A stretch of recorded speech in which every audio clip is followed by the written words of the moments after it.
بڑے بڑے جنگلات، دریا، سمندر، ہر شہر لفظ کن سے پیدا فرما رہا ہے، تو انسان کو پیدا کرنا اس کے لیے کوئی مشکل کام نہیں تھا، لیکن اس رب نے یہ فرق پیدا کرنا تھا کہ کائنات کی ہر شے ایک طرف ہے، انسان ایک طرف ہے۔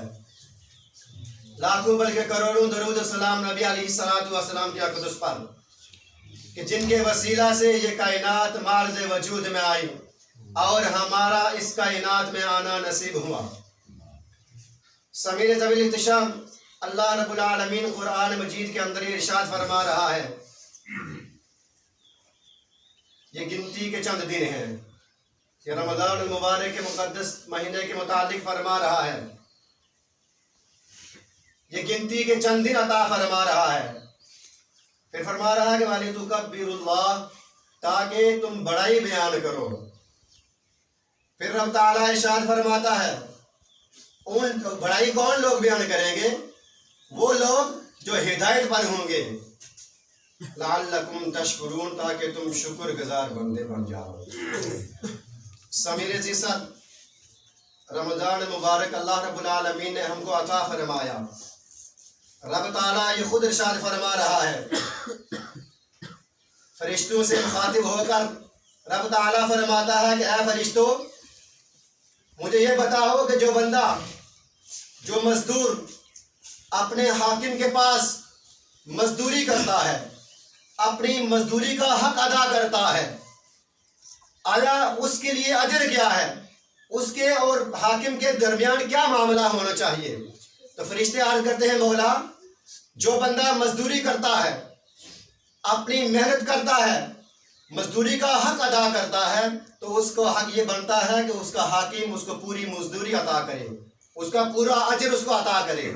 تو رب تعالیٰ فرماتا ہے کہ فرشتوں تم گواہ بن جاؤ کہ امت محمدیہ رمضان المبارک کے پورے مہینے کے روزے رکھتے ہیں، راتوں کو قیام کرتے ہیں، قرآن مجید کی تلاوت کرتے ہیں، پورے مہینے میں عبادت کر کے، محنت مزدوری کر کے ایک دن ایسا آتا ہے وہ میری بارگاہ میں چلے آ جاتے ہیں، عیدگاہ میں تشریف لاتے ہیں، کیا ان کے لیے کیا ہونا چاہیے؟ تو فرشتے عرض کرتے ہیں، مولا ان کو بھی پورا اجر عطا کرنا چاہیے۔ تو رب تعالیٰ فرماتا ہے کہ فرشتوں تم گواہ بن جاؤ کہ امت محمدیہ میں سے جس انسان میں بھی میری عبادت کی ہے، رمضان مبارک کے روزے رکھے، قیام اللیل کیا، عید کے دن میری بارگاہ میں آ جاتا ہے، تو میں اس کے سارے گناہ معاف فرما دیتا ہوں۔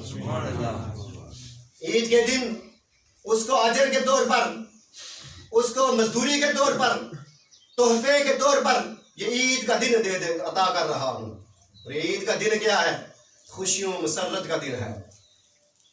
یہ ایسا دن عطا فرما رہا ہے کہ انسان کی زندگی کے اندر بار بار لوٹ آتا ہے۔ اس کا مطلب ہی یہی ہے، عید کا مطلب ہی یہی ہے کہ بار بار لوٹ کر آنا۔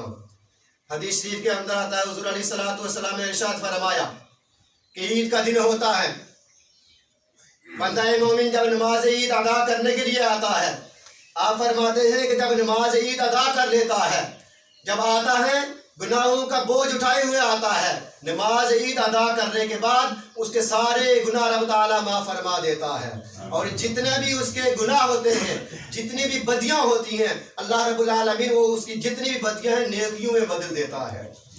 پھر نماز عید سے فارغ ہو کر جب جاتا ہے تو ایسے پاک صاف ہو کر جاتا ہے جیسے نو مولود بچہ گناہوں سے معصوم ہوتا ہے۔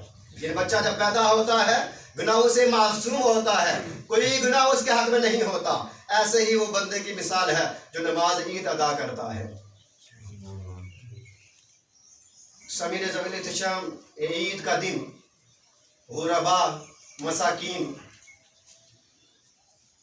ان کی حوصلہ افزائی کا دن بھی ہے، کہ جہاں بڑے بڑے کبار، بڑے بڑے لوگ، عمراء لوگ یہ خوشیاں مناتے ہیں، اسلام یہ مذہب ہمیں یہ درس دیتا ہے، یہ ایسا جشن کا دن ہم کو دیتا ہے کہ اس دن میں چھوٹا بڑا غریب امیر سب برابر ہوتے ہیں۔